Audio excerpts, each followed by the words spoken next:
Morning dear student.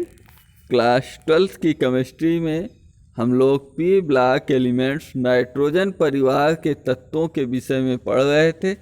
In nitrogen परिवार के तत्वों के अंतर्गत हम लोग नाइट्रोजन के कंपाउंड अमोनिया बनाने की औद्योगिक विधि के विषय में हमें आज पढ़ना है। तो अमोनिया के निर्माण की औद्योगिक विधि औद्योगिक स्तर पर, औद्योगिक पैमाने पर यानी औद्योगिक स्तर पर बहुत अधिक पैमाने पर अमोनिया का निर्माण हैबर की विधि द्वारा किया जाता है। तो अमोनिया गैस बनाने की हैबर विधि, हैबर का सिद्धांत, हैबर विधि द्वारा नाइट्रोजन तथा हाइड्रोजन H2, नाइट्रोजन N2 तथा हाइड्रोजन H2 आपस में ऊष्माक्षेपी उत्क्रमणीय अभिक्रिया करते हैं और इस ऊष्माक्षेपी उत्क्रमणीय अभिक्रिया के फलस्वरूप NH3 अमोनिया का संश्लेषण होता है, जिसकी रासायनिक अभिक्रिया यहाँ पर लिखी हुई है N2 + 3H2 snuff reversible 2NH3। और इस अभिक्रिया के फलस्वरूप delta H = -22.4 kcal, 22.4 kilo calorie ऊष्मा उत्सर्जित होती है। आगे देखते हैं, यहाँ पर दिया है उपरोक्त अभिक्रिया ऊष्माक्षेपी है।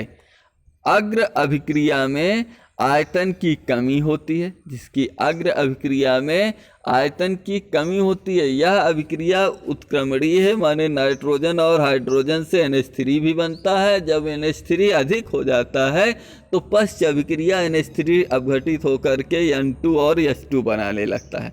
अग्र अभिक्रिया में आयतन की कमी होती है, अतः लासातेलिए नियम के अनुसार उच्च दाब व कम ताप पर अग्र अभिक्रिया अधिक होगी तथा अमोनिया अधिक मात्रा में बनेगी। अतः हैबर विधि से अभिक्रिया 200 वायुमंडल दाब पर कराते हैं। क्योंकि इस अभिक्रिया की सक्रियण ऊर्जा अधिक है, इसलिए कम ताप पर यह अभिक्रिया बहुत धीमी होती है। अभिक्रिया की सक्रियण ऊर्जा कम करने के लिए उचित उत्प्रेरक का उपयोग किया जाता है। अभिक्रिया की सक्रियण ऊर्जा बहुत अधिक है, तो इसकी सक्रियण ऊर्जा को घटाने के लिए एक उचित उत्प्रेरक की आवश्यकता होती है। उत्प्रेरक की आवश्यकता उपयोग किया जाता है तथा अभिक्रिया के फलस्वरूप अधिकतम उत्पाद प्राप्त करने हेतु तापक्रम लगभग 500 डिग्री सेंटीग्रेड रखते हैं। हैबर विधि से अमोनिया का संश्लेषण सामान्यतः 200 वायुमंडल दाब व लगभग 500 डिग्री सेंटीग्रेड ताप पर बारीक पिसे हुए आयरन उत्प्रेरक तथा मॉलिब्डेनम वर्धक, मॉलिब्डेनम पदार्थ जो है यमो जिसे कहते हैं, वो वर्धक की तरह उपयोग किया जाएगा के उपस्थिति में किया जाता है। मॉलिब्डेनम के स्थान पर potassium oxide K2O, aluminium oxide Al2O3 भी उत्प्रेरक वर्धक के रूप में प्रयोग किया जा सकता है। उत्प्रेरक वर्धक कौन सा है? K2O + Al2O3, दोनों का मिश्रण भी वर्धक के रूप में उपयोग किया जा सकता है।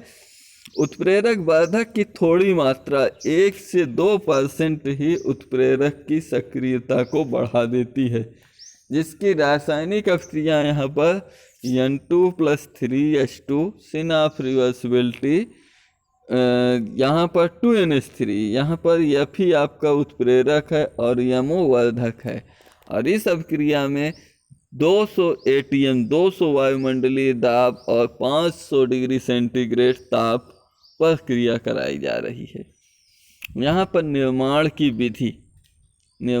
विधि से पहले यहाँ पर हम देख लेंगे इसका चित्र कौन सा है। यह चित्र आपको बनाना होगा। हैबर विधि से अमोनिया के संश्लेषण का ये फिगर है, इसको या फिर आप इस फिगर को यूज कर सकते हैं। इस फिगर में क्या दिखाया गया है? ये कंप्रेसर है। कंप्रेसर क्या करता है? नाइट्रोजन एवं हाइड्रोजन गैस के मिश्रण को खींचकर तेजी से अगले कक्ष में प्रवाहित करता है। कंप्रेसर घूमता रहता है। इसका कार्य केवल नाइट्रोजन एवं हाइड्रोजन गैस का 1:3 का मिश्रण को खींचकर अगले कक्ष में उत्प्रेरक कक्ष में भेजना है। यहाँ उत्प्रेरक कक्ष है जहाँ पर मोलिब्डेनम और लोहे का चूर्ण भरा होता है। मोलिब्डेनम वर्धक का कार्य करता है जो उत्प्रेरक की सक्रियता को बढ़ाता है, और आयरन उत्प्रेरक का कार्य करता है जो अभिक्रिया की गति को बढ़ाता है। मीन्स कि नाइट्रोजन और हाइड्रोजन को अपकृत कराकर अमोनिया बनाने का कार्य करता है।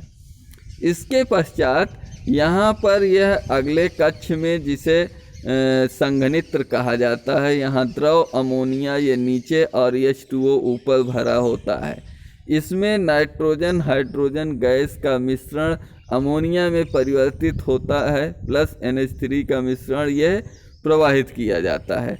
अब अगले कक्ष में क्या होता है कि ये सर्कुलेशन पंप है। यहाँ अमोनिया द्रव अवस्था में अमोनिया प्राप्त हो गई, और यदि अमोनिया नहीं बनी तो ये सर्कुलेटरी पंप क्या करता है, सर्कुलेशन परिसंचरण का काम करता है, और ये घूम घूम करके नाइट्रोजन हाइड्रोजन के मिश्रण को वापस उत्प्रेरक कक्ष में भेजता है।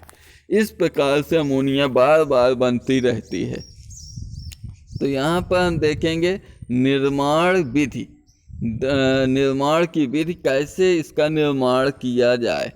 द्रव वायु के प्रभाजी आसवन से प्राप्त N2 और भाप अंगार गैस से प्राप्त H2 के 1:3 के मिश्रण को उचित संपीडक द्वारा 200 वायुमंडल दाब पर सोडा लाइम यानी OH + CaO भरे शोधक तथा शुष्कन कक्ष में प्रवाहित किया जाता है। मिश्रण में उपस्थित, इस प्रकार मिश्रण में उपस्थित, यह आपको थोड़ा पलट कर देखना पड़ेगा, ये दिया हुआ है CO carbon monoxide, CO2 H2S hydrogen sulphide, SO2 sulphur dioxide, H2O आदि की अशुद्धियाँ होती हैं। ये अशुद्धियाँ सोडा लाइम द्वारा अवशोषित होकर दूर हो जाती हैं। अशुद्धियाँ दूर हो जाने पर आगे क्या होगा, अशुद्धियाँ यदि दूर हो गई हैं तो इस कारण नहीं, अशुद्धियों को दूर करना इस कारण आवश्यक है कि वे उत्प्रेरक की उत्प्रेरण की सक्रियता को प्रभावित कर देती हैं। शुद्ध और शुष्क गैसीय मिश्रण को 500 डिग्री सेंटीग्रेड ताप पर रखे आयरन उत्प्रेरक व मोलिब्डेनम वर्धक के उत्प्रेरक कक्ष से प्रवाहित करते हैं। उत्प्रेरक कक्ष में इसे प्रवाहित कर देते हैं, जहाँ पर नाइट्रोजन व हाइड्रोजन के संयोग से अमोनिया गैस बनती है और ऊष्मा उत्पन्न होती है। अभिक्रिया में उत्पन्न ऊष्मा उत्प्रेरण कक्ष में ताप का पोषण करती है, ताप को अधिक नहीं होने देती है, और ऊष्मा विनिमय के फलस्वरूप ऊष्मा की हानि नहीं होती है कि ऊष्मा नष्ट हो जाए, ऊष्मा की हानि नहीं होने देता है। उत्प्रेरण कक्ष से बाहर निकलने वाले गैसीय मिश्रण में लगभग 10% अमोनिया तथा शेष नाइट्रोजन व हाइड्रोजन होती है। इस गैसीय मिश्रण को ठंडे जल द्वारा शीतल किए हुए संघनित्र में से प्रवाहित करने पर NH3 द्रवित हो जाती है। शेष बची N2 व H2 को परिसंचरण पंप सर्कुलेशन पंप द्वारा उत्प्रेरक कक्ष में फिर से भेज देते हैं तथा यह प्रक्रम बार बार चलता रहता है, और द्रव अमोनिया को इस प्रकार हम एकत्र कर लेते हैं, और यह प्रक्रिया बार बार होने से हमें अधिक से अधिक मात्रा में अमोनिया गैस प्राप्त होती है। तो इस प्रकार हम लोगों ने अमोनिया गैस बनाने की प्रयोगशाला विधि का पिछले टर्न पर अध्ययन किया। आज की डेट में हम लोगों ने औद्योगिक निर्माण विधि हेबर विधि का अध्ययन कर लिया है।